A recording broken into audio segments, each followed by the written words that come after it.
Nesse momento nós iremos trazer a meditação na palavra de Deus. Nós iremos falar sobre nossa vida e o jardim chamado terra. É onde nós vivemos, né? Para começar, nós iremos ler 1 Coríntios, capítulo 6, e o verso 12, que diz assim: todas as coisas me são lícitas, mas nem todas convêm. Todas as coisas me são lícitas, mas eu não me deixarei dominar por nenhuma delas.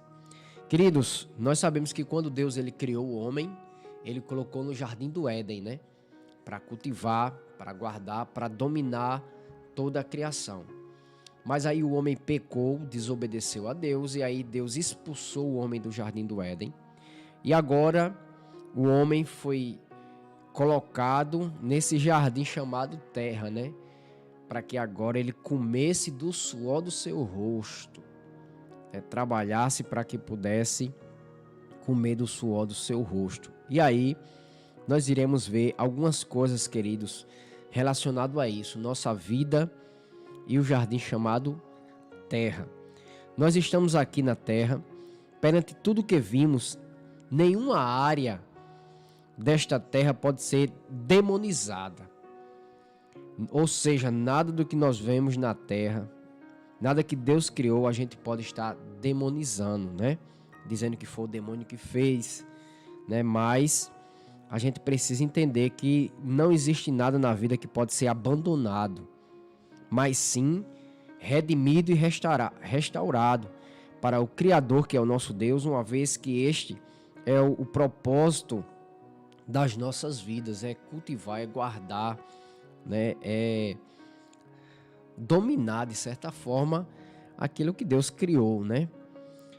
Seja qual for o lugar deste vasto jardim que nós vivemos, chamado terra, em que o Senhor te colocou ou nos colocou, é o local do cultivo e também da redenção. Deus não te inseriu neste emprego, nesta cidade, nesta faculdade, nesta família, neste colégio, nesse bairro ou na rua que você mora em vão. O Criador sempre tem desígnios sublimes através daqueles que salvou. À vista disso, todas as esferas que você possa conceber, enfim, todas as áreas imagináveis fazem parte do jardim, portanto requerem seu cultivo e redenção. Ou seja, queridos, o que é que ele quer dizer aqui? Nós precisamos entender que Deus nos colocou aqui com um propósito. Se você trabalha, se você estuda, aonde você mora, no bairro que você mora, na rua, com seus vizinhos, aonde você vive, você tem que entender que Deus lhe colocou ali com um propósito.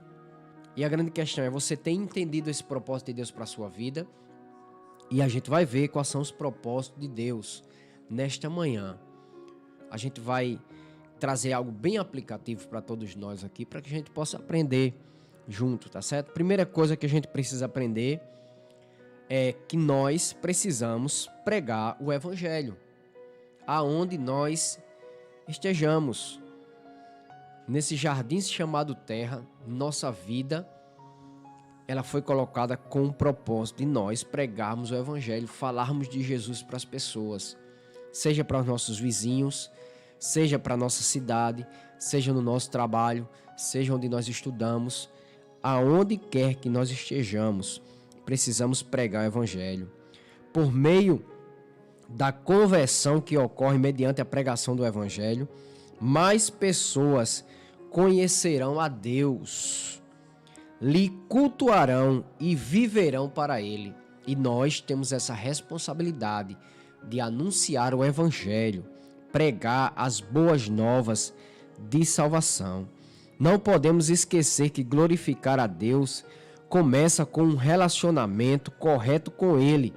E isso somente acontece através de Jesus Cristo. Portanto, pregue o Evangelho. Se você nasceu de novo, se você é uma nova criatura, você pregue, você fale de Jesus para as pessoas aonde quer que você esteja. Segunda coisa, nós precisamos imitar a Jesus Cristo. Jesus, ele é o nosso alvo. Tem até um hino que diz, né? Meu alvo é Cristo, né? Nosso alvo, queridos, é Cristo. Nosso objetivo é ser como Cristo é, embora a gente não consiga chegar na perfeição de Cristo. Mas ele mesmo disse, basta ao servo ser igual ao seu Senhor. Quem é o nosso Senhor? Jesus. Então ele mesmo disse que nós temos que ser como ele é. Precisamos imitar. Em que sentido nós temos que imitar Jesus Cristo? Imitar Jesus Cristo olhando para os evangelhos, vendo o que Jesus falava, vendo o que Jesus fazia, quais eram as suas atitudes, como ele se comportava, como ele recebia as pessoas, como ele entendia as pessoas, como ele tratava as pessoas. Então, assim como Cristo viveu, nós também temos que viver. Ele é o nosso alvo. Às vezes, nós queremos sempre nos comparar com pessoas que estão abaixo de nós, né? Ah, eu sou melhor do que fulano, eu sou melhor do que cicrano. Ah, eu tenho mais conhecimento do que fulano. Ah, eu canto melhor do que cicrano, né? Ah, minha família é melhor do que a família de fulano. Ou seja, a gente sempre quer se colocar, né, acima das outras pessoas. Mas o nosso alvo não são as pessoas, o nosso alvo é Cristo Jesus. Às vezes quando alguém chega para falar da gente, né? Rapaz, tu fez isso, aí a gente diz assim, mas fulano não faz, né? Mas fulano não fez, por que eu não posso fazer? Mas a grande questão é que o seu exemplo não é fulano, nem cicrano, nem beltrano. O seu exemplo é Cristo. Nós temos que olhar para Cristo Jesus. Nós temos que olhar para Jesus porque Ele é o nosso alvo. E se nós olharmos para Ele, nós sempre, queridos, estaremos abaixo. E o nosso desejo vai ser sempre de querer ser igual a Ele.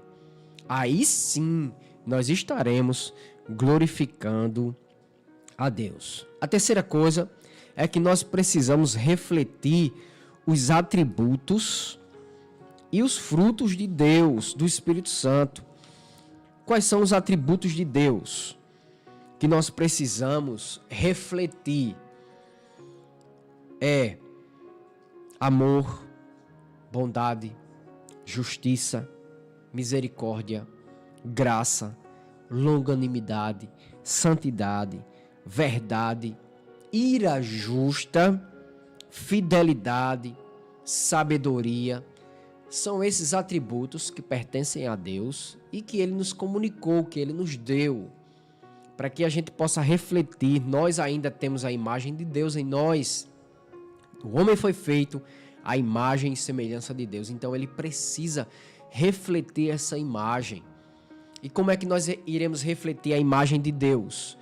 Através dos seus atributos que Ele nos deu, que Ele colocou em nós e que a gente precisa evidenciar, refletir aos homens. Amor, bondade, misericórdia, graça, longanimidade. Da mesma forma, os frutos do Espírito. Quais são os frutos do Espírito? Amor, alegria, paz, longanimidade, benignidade, bondade, fidelidade, mansidão e domínio próprio. Interessante, queridos, que Deus existe. Deus, falando sobre os atributos de Deus, Deus tem os atributos comunicáveis e os atributos incomunicáveis. Ou seja, tem atributos que Ele deu aos homens, mas existem atributos que só pertencem a Ele mesmo. Por exemplo, a soberania, a imutabilidade, a onisciência, onipresença, onipotência, transcendência, imanência. Esses atributos pertencem somente a Deus e Ele não deu a ninguém.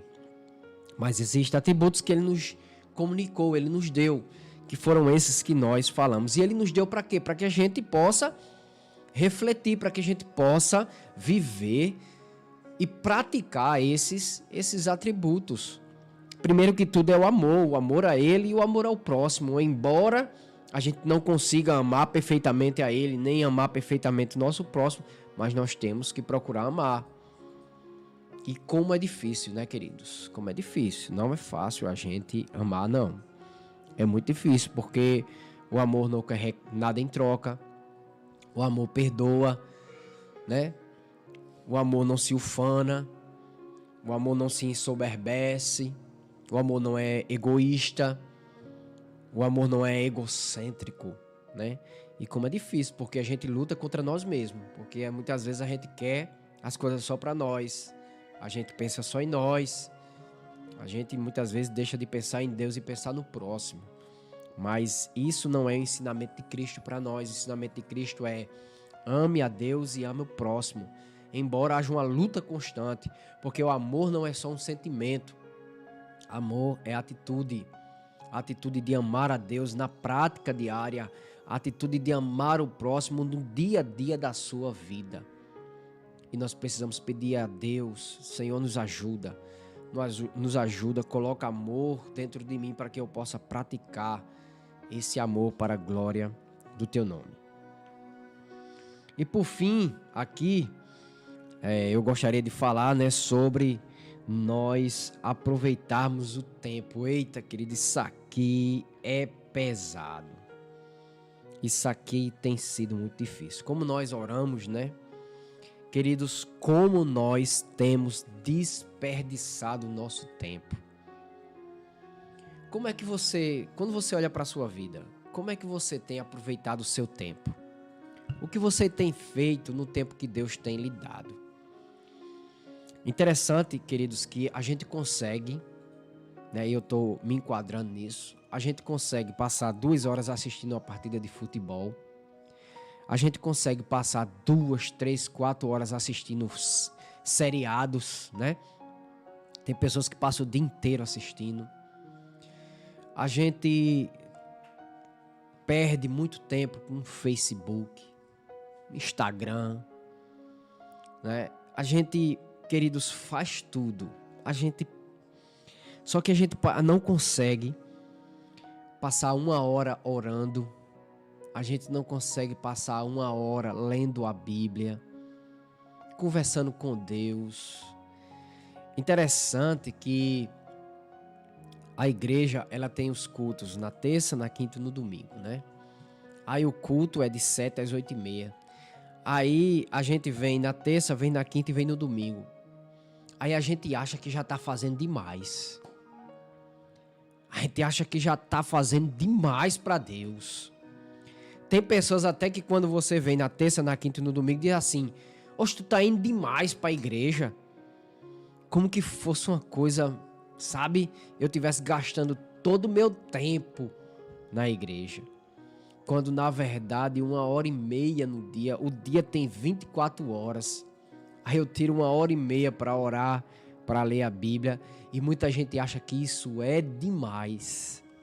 É não, queridos. Demais é a gente passar 2, 3, 4 horas assistindo novela, assistindo filme, assistindo futebol.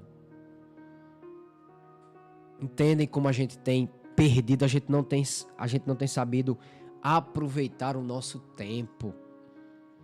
Interessante que hoje tem o YouTube, a maioria dos televisão pega o YouTube, mas a gente não tem coragem de abrir o YouTube e assistir pregações, ouvir louvores, né? Cultos que são transmitidos pelo YouTube. Aí a gente perde muito tempo da nossa vida com coisas banais. E a gente precisa aprender a aproveitar o nosso tempo. Tem pessoas aí que agora se criou um adágio, né? Um adágio não, uma palavra que criaram aí, né? Maratonar, né? Vamos maratonar. E tem pessoas que maratonam em assistir novela. Passam, às vezes é um feriado, passam o dia todinho em novela. Vamos maratonar em série, aí passa o dia todinho assistindo série. Aí vamos maratonar no BBB. Passa o dia todinho assistindo BBB, vira a madrugada assistindo BBB. Aí quando você pergunta, você leu a Bíblia hoje? Não tive tempo de ler a Bíblia. Ainda tem a cara de pau de dizer que não teve tempo de ler a Bíblia. Você orou hoje? Não, eu não tive tempo de orar hoje. Meus irmãos, e muitos crentes têm vivido dessa forma. Por que a igreja tem sido uma igreja fraca? Por que os crentes têm sido crentes fracos? Porque eles deixaram de aproveitar o seu tempo com aquilo que é santo, com aquilo que é sagrado, com Deus. O apóstolo Paulo disse, lá em Colossenses, ele escreveu: se você já vive para Cristo, se você já foi ressuscitado com Cristo, pensai nas coisas lá do alto, onde Cristo vive. Mas a gente está mais ligado com as coisas aqui dessa terra, queridos. E aí a gente perde a oportunidade de viver para Deus, de glorificar a Deus. E aí crentes fracos, crentes que vivem como se Deus não existisse, estão vivendo como ateus. Deus é somente um amuleto. Na hora que você precisa, aí você chama Ele. Na hora que você está passando por uma dificuldade, você chama Ele, você perde o seu tempo. Nós temos perdido o nosso tempo. E aí, o pastor Shed, que já morreu, ele escreveu, ele disse o seguinte: o tempo deve ser tratado como um tesouro ou uma quantia valiosa de dinheiro depositada em uma conta bancária. O tempo, a gente não pode perder o nosso tempo, e o tempo não pode ser recuperado, né? Aí é igual aquela coisa aquele ditado que o povo diz, né? Existem 3 coisas, que não voltam atrás, né? A flecha lançada, né? A palavra dita e o tempo perdido. Quanto tempo nós temos perdido, queridos? Que Deus tenha misericórdia de nós. Nós só iremos ser crentes fortes se nós estivermos aproveitando o nosso tempo, para que assim o nome de Deus seja glorificado na nossa vida. Certa vez, Lutero disse que tinha tanta coisa para fazer que se não orasse 4 horas ele não podia fazer nada. Hoje a gente está ao contrário, hoje a gente tem tanta coisa para fazer que nem tempo de orar a gente está tendo. A gente já acorda e já vai para o celular, a gente vai dormir com o celular.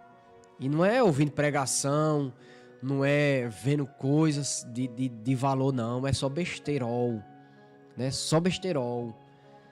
Né? A gente tem perdido tempos e tempos com besteirol, né? Com besteiras, com coisa que não tem valor nenhum. Enche nossa cabeça de coisas vãs. Deus tenha misericórdia de nós, irmãos. Deus tenha misericórdia. E eu não estou falando de pessoas que são descrentes, não. Estou falando de crentes.